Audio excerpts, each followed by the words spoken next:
भगवान कन्हैया को 108 डिग्री बुखार चढ़ा। राधा माधव चिंतन पुस्तक लिखी है हनुमान पोदार जी।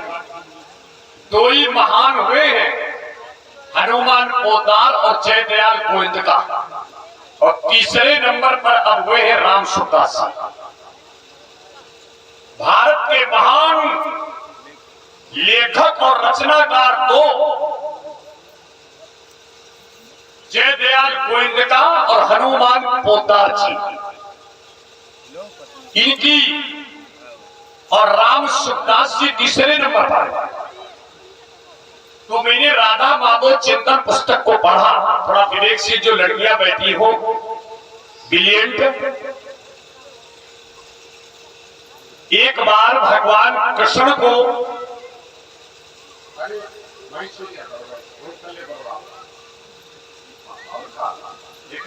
अपना पहना होगी बस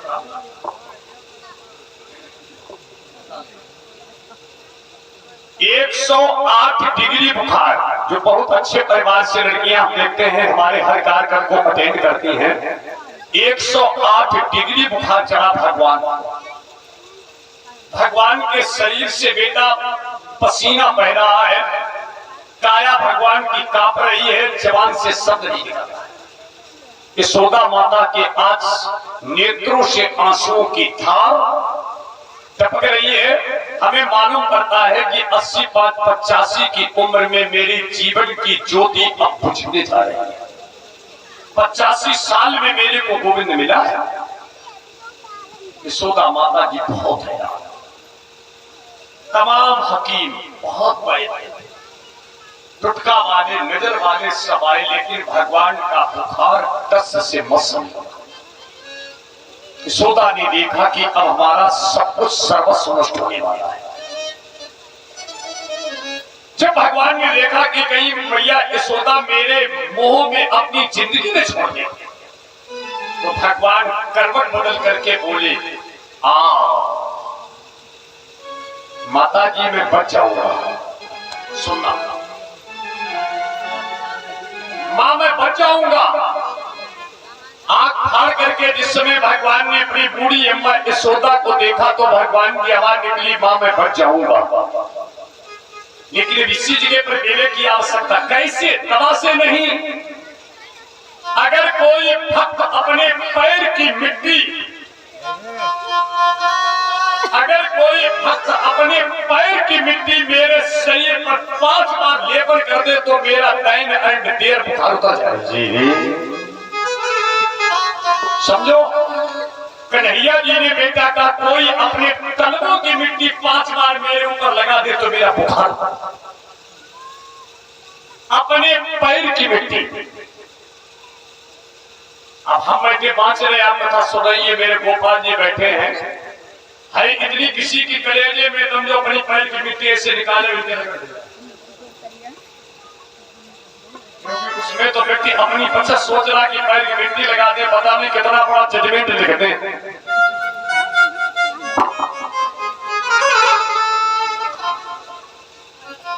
समझो, ये समझ रही बात कि भैया पैर की मिट्टी अगर लेके इनके लगा दो, पता नहीं कितना बड़ा जजमेंट लिख दे। सबकी हिम्मत टूट गई, कोई नहीं तैयार। ये बात राधा जी को सुनने को मिली। सुनी, प्रिया राधा को सुनने को मिली कि श्याम को बुखार 108 डिग्री चढ़ा है, और वो कहते बुखार तब उतरेगा जो अपने पैर की मिट्टी कोई मेरी लगा दे। राधा जी ने अपने पैर की मिट्टी को लिया। राधा जी ने कहा, यशोदा मैया, अगर मेरे पैर की मिट्टी लगने से मेरा सामरिया बच जाए, तो हमें करोड़ों बार नरक में जाने के लिए भी कोई दर्द नहीं। एक बार नहीं, मैं करोड़ों बार नरक में जाने को तैयार है। और जो सबसे ज्यादा कठोर दंड और सबसे बुरी जगह हो, मेरे सामरिया की जिंदगी बच जाए और हमें बुरी सी बुरी जगह ऐसे करके पैर की मिट्टी निकाली और भगवान के सारे शरीर पर 5 बार मिट्टी लगा। समझे बहन बेटियां? ऐसे भगवान के शरीर पर राधा ने मिट्टी लगाई। भगवान एकदम उठ करके बैठ गए। ओहो, भगवान के नेत्र से प्रेम के आंसू झलके। भगवान ने कहा ये राधा का मेरे प्रति समर्पण है। आप लोग, ये समर्पण है। जिसने अपने नरक को नहीं, अपनी दुर्दशा को नहीं देखा, हमारे कल्याण की भावना राधा के रग रग में भरी है। जाओ प्रिय राधा, आज से मैं वरदान देता हूँ, ध्यान दीजिएगा। राधा तुम आगे हो गई, मैं पीछे हो गया। आज से नाम लिया जाएगा। बोलो राधा कृष्ण भगवान की जय।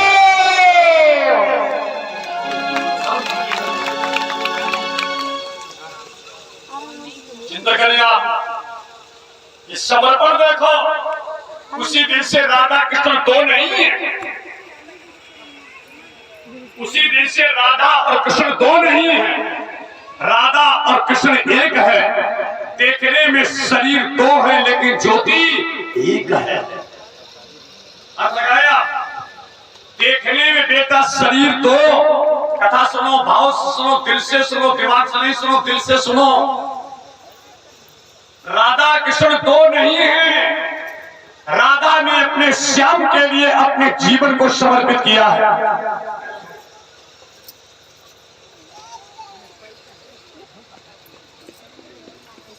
बहुत भाव से चिंतन कर लो कथा में।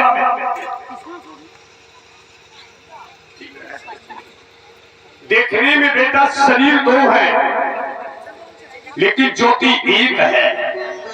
किसी मांगलिक कार्य में जब पति पत्नी बैठते हैं तो देखने में शरीर दो है लेकिन गिनती एक मानी जाती है।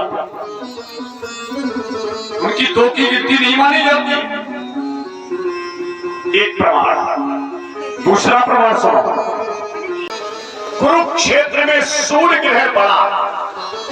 राधा कृष्ण की दूसरी बात सुनो।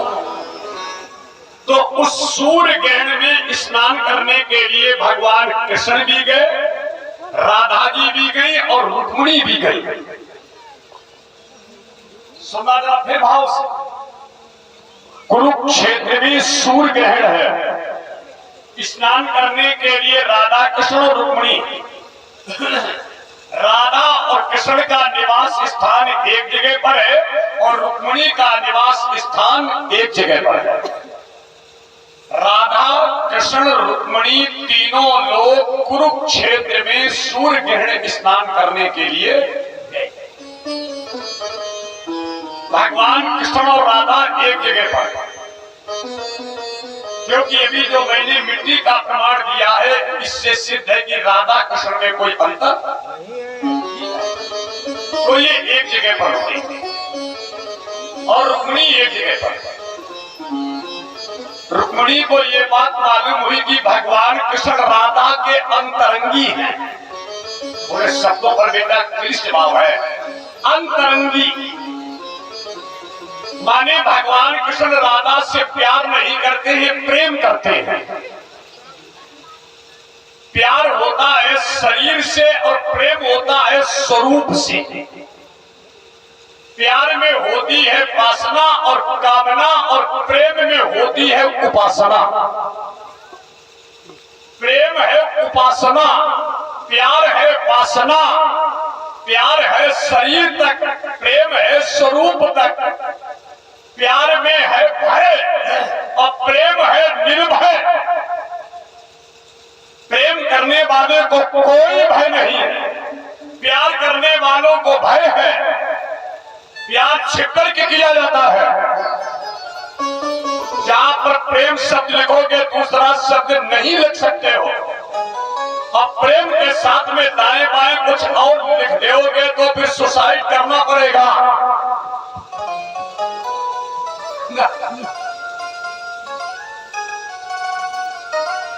रामायण केवल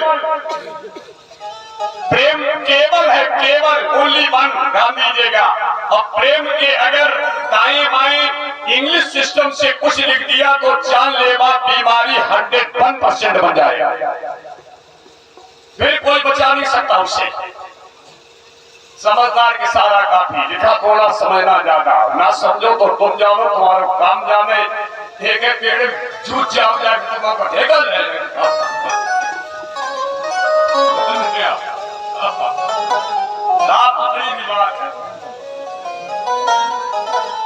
प्रेम हमारा आपका पवित्र होगा बेटा, मैं यही इस मैदान में तुमसे बात कर सकता हूँ। प्रेम करने वाला गांधी जी वोट लेता है, पर्दा लेता है। हाँ तो अब सुनो, राधा कृष्ण में अंतरंगी प्रेम था। प्रेम हृदय की चीज है, अमुकुल अनमोल, और कथनी में आवत नहीं सके न कोई तौल। प्रेम के मापदंड को कोई अंदाजा नहीं लगा सकता है। कथा समझो, आप तो आई हो, हर जगह पर सुनने के लिए बेटा जाती हो। तो अब निवेदन क्या मेरा, राधा और कृष्ण एक जगह, रुक्मिणी एक जगह। रुक्मिणी को मालूम हुआ कि राधा कृष्ण एक जगह पर रुकते हैं। राधा जी के अंदर कुछ वो, रुक्मिणी के अंदर कुछ कुभाव जागा। भगवान जब रुक्मिणी के पास पहुंचे, रुक्मिणी के चेहरा के ऊपर कुछ झुर्रियां पड़ी थी। भगवान ने कहा, रुक्मिणी तुम्हारी मनोभावना कैसी है? रुक्मिणी ने कहा, मनोभावना तो तुम्हारे प्रति आज हमारी बिगड़ी है। भगवान कहने लगे, तो कुछ बिगड़ने में भाव कहाँ तुम्हारे बिगड़े? कहने लगे, भाव यहाँ बिगड़े हैं, शादी की है तुमने हमसे और लफड़ा कर रहे किसी दूसरे थे।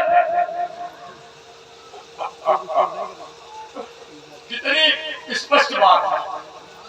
भगवान कहने लगे, रुक्मिणी यही तुम्हारे भाव में दुर्व्यवहार है।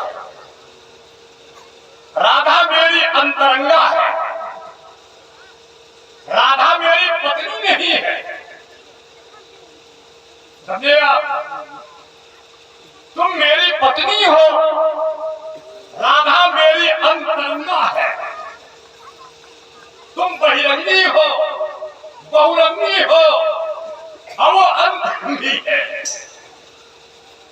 अब ये सब इधर समझदारी समझ सकता, बताओ सब बोल जाते हैं। वो अंतरंग क्या बात है? अंतरंग जब देखोगे तो वो सुंदरता तुम्हें दिखाएगी जो बाहर नहीं दिखाई पड़ेगी। अंदर जब दृष्टि बंधु पर डाल करके देखोगे तो सुंदरता का कोई जोड़ नहीं है। और बाहर दृष्टि डालोगे तो नाम लगाओ ये बनावटी लफड़ा है। समझ लो कथा। रुक्मिणी ने कहा, मैं कैसे जानूं कि राधा तुम्हारी अंतरंगा है? भगवान ने कहा, एक सेकंड में भी तय निर्णय कर लेंगे। कैसे कह? राधा की ज्योति मेरे अंदर है और हमारे चरण राधा के अंदर है। लगाओ, राधा की ज्योति मेरे में है और मेरे चरण राधा के अंदर है। मेरे चरण राधा के सीने में और राधा की ज्योति मेरे हृदय में समाई है। अगर नहीं मानती हो रुक्मिणी तो एक कटोरे में गर्म दूध लेकर के तुम जाओ, राधा को पिलाओ। अच्छा, मेरे चरण राधा के अंदर है, राधा का जो दिव्य ज्योति स्वरूप है वो मेरे। अगर तुम्हें विश्वास इस पर नहीं है तो तुम एक कटोरे में गुनगुना दूध ले जाओ और तब तक मैं स्नान करने के लिए जा रहा। सूर्य ग्रहण पड़ा, कुंड में जाए। भगवान चलती है। रुक्मिणी ने एक कटोरा गर्म दूध लिया, बड़ी कीमती कथा। रुक्मिणी राधा के पास, राधा ने बड़े भाव से स्वागत किया। आज हमारा परम सौभाग्य है जो बड़ी रुक्मिणी मेरे भवन में पधारी। यथोचित सम्मान करके राधा ने रुक्मिणी को बिठाया। राधा रुक्मिणी ने वही हल्का गर्म दूध लेकर के राधा जी को दे दिया। रुक्मिणी ने दूध दिया। परीक्षण है बेटा, अंतरंग का प्रेम का। जो राधा ने लेकर के रुक्मिणी का दिया हुआ गर्म दूध पिया, भगवान स्नान करके आ रहे थे, भगवान के पैरों में छाले पड़ गए। अर्थ लगाओ, दूध पिया है राधा ने, छाले पड़ गए कृष्ण के। जो स्नान करने गए थे सूर्य कुंड में, कुरुक्षेत्र सूर्य कुंड, भगवान लंगड़ाते थे। रुक्मिणी दूध पिला करके अपने निवास स्थल पर आ गए और भगवान का उधर से लंगड़ाते हुए आना हुआ। रुक्मिणी ने कहा, माधव आप तुम्हारे पैर में छाले कैसे पड़ गए? भगवान का गला रुक गया, नेत्र आंसुओं से सराबोर हो गए। रुक्मिणी, अभी तुमने नहीं जाना, तुमने वो गर्म दूध राधा को पिलाया, मेरे चरण राधा के दिल में रखे थे। वो गर्म दूध जब अंदर गया तो मेरे पैरों पर पड़ा था, मेरे पैरों में छाले पड़े गए। राधा दौड़ करके गोविंद के चरणों पर गिर गई। मैं तो समझती थी ये राधिका कोई सांसारिक महिला है, ये कोई सामान्य नारी है, ध्यान दीजिएगा। लेकिन आज से गोविंद में पूरा विश्वास हो गया कि हकीकत में राधा और कृष्ण में जरा भी कोई अंतर नहीं है। कृष्ण ही राधा है और राधा ही कृष्ण है। जितने कीजिए ऐसे इनको राधे श्याम, रा डंडा धे श्याम, जब तक रा है तब तक राधे। रा हटा दो, डंडा माने आधे, रा लगाओ राधे, रा हटाओ डंडा, डंडा माने आधे श्याम, रा से राधे और रा हटा पे रह गए आधे। और जब कृष्ण नाम लिया जाता है तो का में नीचे रा लगी, का में नीचे रा, ये नीचे रा लगी, नीचे काय में रा है, रा अलग नहीं लगी है। जब कृष्ण जी का नाम बोलोगी तो राधा तो बिना बुलाई निकलेगी, क्या क्या ये नीचे टाइगर है, टाइगर यहाँ तो धमाका है। ये उंगलियां धरी जा कभी थारी भाग हो, ध्यान दीजिएगा। सो गोविंद भाग थारे हो, राधा का नाम लो, कन्हैया का नाम लो, पगलिया जाता। कितनी कितनी तुम्हें बात बता दे, वो तो हम जब यहाँ चले जाते तब पता ज्ञात करो कि हाँ कोई बेशऊर कथा कह के चला गया। हिंदुस्तान को शहूदार है। हम बिना डिग्री के पंडित, हमारी कोई डिग्री नहीं है, ना आचार्य है, ना शास्त्री है, ना बिना नंबर के, बिना प्लेट की खड़ी चल रही है। चित्र की बैठ करके मस्ती कथा सुना करो। ये पति पत्नी का जो संबंध होता देखने में दो है, लेकिन शक्ति एक है, ज्योति एक है, कोई दो नहीं है, हम एक है, ईश्वर एक है, राष्ट्र एक है, चंद्रमा एक है, सूर्य एक है और परमात्मा भी अनेक में एक है। चेहरा अनेक है लेकिन सत्ता सब में एक है। इसलिए अध्यात्म का विषय एक है और बाहर का विषय अनेक है। इसीलिए व्यवहारिकता का विषय अलग है और आध्यात्मिकता का विषय अलग है। आनंद लो।